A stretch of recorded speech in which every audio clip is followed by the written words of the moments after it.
The iPhone 16 is finally here. This is it. But is it actually that much of an upgrade from the iPhone 15? Apple's event just wrapped up, and while I'm still sort of digging through all the details, let me break down in this video the top 5 things you need to know about the all-new iPhone 16 and iPhone 16 Plus. Let's talk about new cameras, colors, design changes, new buttons, and answer the big question, is it actually worth upgrading your current iPhone or Android phone to the new iPhone 16? Honestly, I've thought about this a lot, and the answer is kind of surprising.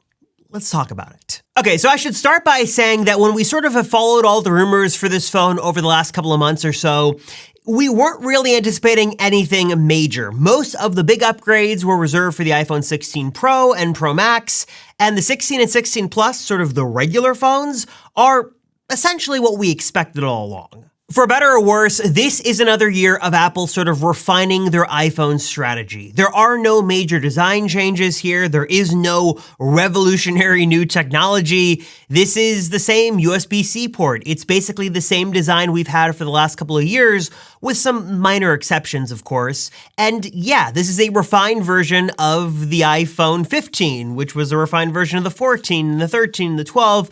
You sort of get the idea. This is sort of an S year if we go back to that old illustration. If we're waiting for something huge and monumental, this is not the year for that.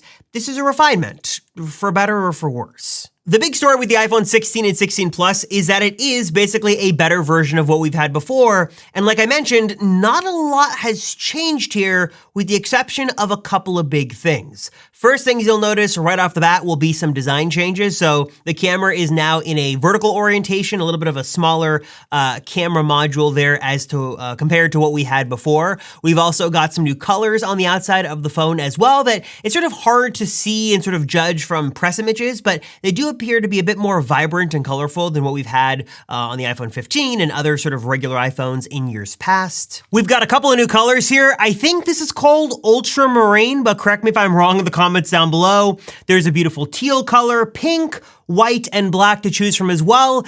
Definitely Apple has sort of tuned their colors a little bit this year that, these do look like really vibrant new colors for the entire iPhone 16 lineup. And also there are a couple of new buttons on the side of the phone as well that I'll come back to more in just a moment. Basically everything with the 16 and 16 Plus did get like a little bit better. Like there were some minor upgrades to almost everything across the board, but nothing substantial. If you're wondering, this is still a 60 Hz OLED display. So it's a great display, but the 120 Hz ProMotion is still not here. It still has the other sort of limitations that have sort of been with the regular non-Pro phones for a while now. But there are a couple upgrades here you should know about. Like I mentioned, we do have a vertical stack camera orientation here on the iPhone 16 and 16 Plus, and while there are not any major camera upgrades, there are again a couple of small things here you should know about. Apple is really sort of showing off this fusion camera system that basically emulates 4 different focal lengths in your pocket. We've sort of seen this before. There are, again, some slight tweaks here with like tech specs. You can check out the Apple website for more, but essentially it's mainly the same camera we've had before with some minor tweaks. Speaking of camera, let's talk about the buttons on every iPhone to control those cameras. The first button is the action button. Now, this is nothing new. We had this on the iPhone 15 Pro series last year. It's now expanded to every iPhone 16 in the lineup. And yeah, it's a customizable button that lets you sort of jump into different things and you can run shortcuts or use it to turn on your flashlight or make a phone call or do different things. It's nice. I'm not sure after a year with the action button on my 15 Pro that I'm all that sold on its utility enough that it should be on every single iPhone model, but I guess your mileage will vary with this. I mean, you can sort of like, set it up to do different things. And it is nice that Apple is giving us some degree of customization on our iPhones with like an actual hardware button. But this is going to get rid of the mute switch. If you were a fan of that, that is gone now. Everybody is all on an action button on all iPhone 16 models. And that, again, is going to be on both iPhone 16 models this year. Then, of course, there's the camera control button, which basically allows you to control different elements of the camera right from the side of the iPhone. You're able to sort of swipe back and forth and sort of use this as a Swiss Army knife for taking photos and videos. If you're super into taking photos on your phone and you just want an easier way to do it, I guess you'll like the camera control button right here on the 16 and 16 Plus. It'll also be able to tie in to a feature called visual intelligence, which basically utilizes Apple Intelligence that'll let you sort of hold your phone up, press this button, and then get information about what your phone sees, sort of bringing in the AI power to sort of the real world around you. Of course, powering everything in here is the new A18 processor, which Apple says, and they stressed a lot, was built from the ground up for Apple Intelligence, and they stressed sort of its better performance and speed and stuff like that, though you have to remember that we were 2 generations behind with the iPhone 15 and 15 Plus, and also, really, modern iPhones don't ever get slow, so take this with a grain of salt. Yes, nice to see this sort of powering Apple Intelligence, but iPhones have been fast forever now, so just keep that in mind when you look at all the marketing materials. Of course, we also got a lot of updates under the hood for better battery life, better efficiency, better processor, for performance and all that stuff. But really the big thing here is that the silicon is driving Apple Intelligence. Of course, that's like the big feature set here with the iPhone 16, all the new smarts that your iPhone can do and all the things it can do for you, and having access to all the silicon to do all this stuff for you is gonna be great.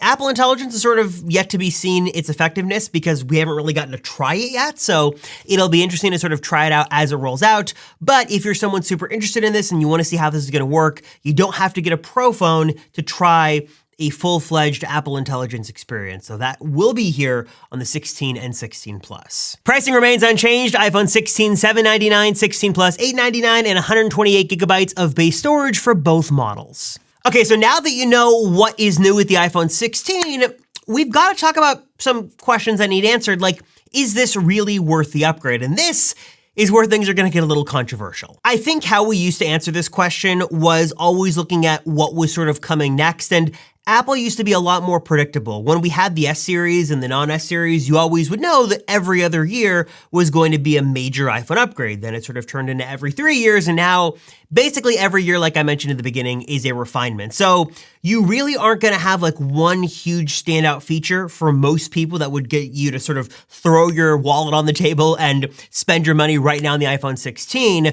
But I think if you've got an older phone, it might be worth considering. I think if you've got a fairly modern iPhone, like an iPhone 15 or a 14 or even a 13, there's not a real compelling reason to upgrade.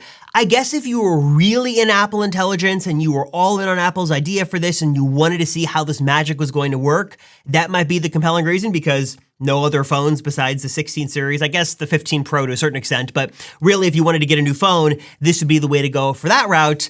But besides that, we didn't see any monumental shifts in camera technology. We didn't get some crazy improvement with 120 hertz on the screen. All that stuff just isn't here. So there's not a huge feature to get you to jump ship if you've got an iPhone that's still working fine. In fact, if you do a little comparison here between the iPhone 15 and 15 Plus and the 16 and 16 Plus, these phones are very, very similar. Like I said, there were minor upgrades across the board and some differences in color and, processor and stuff like that. But by and large, these are very similar phones, which is typically the reason why Apple doesn't sell the previous generation when the similarities between the two models are so close. But with that said, I definitely think there still is a market for those who want the iPhone 16. I think that one of the things to remember is that someone's always upgrading their phone, and maybe you've got an older Android phone or you're looking to get to the right side of the tech world, all jokes aside, leaving Android, or you've got an iPhone 12 or 11 or 10s or an older phone,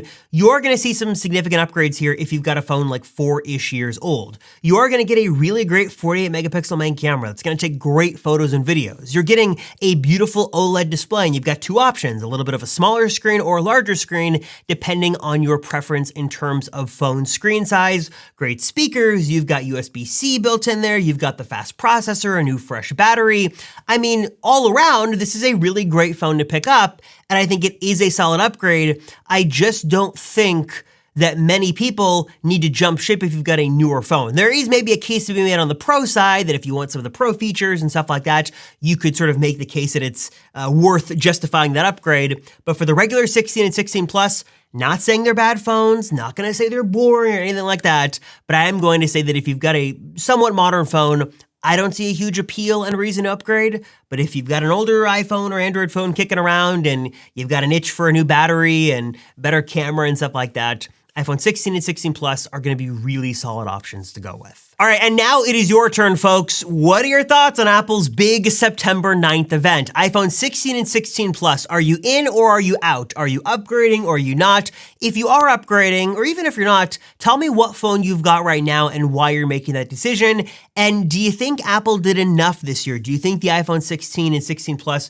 are as exciting as they could be, or did Apple miss the mark this year? Let me know in the comments down below your thoughts. As always, I appreciate you guys watching. Thank you so much for your support. I'm Robert Rosenfeld from the Apple Circle, and I'll see you all in the next one.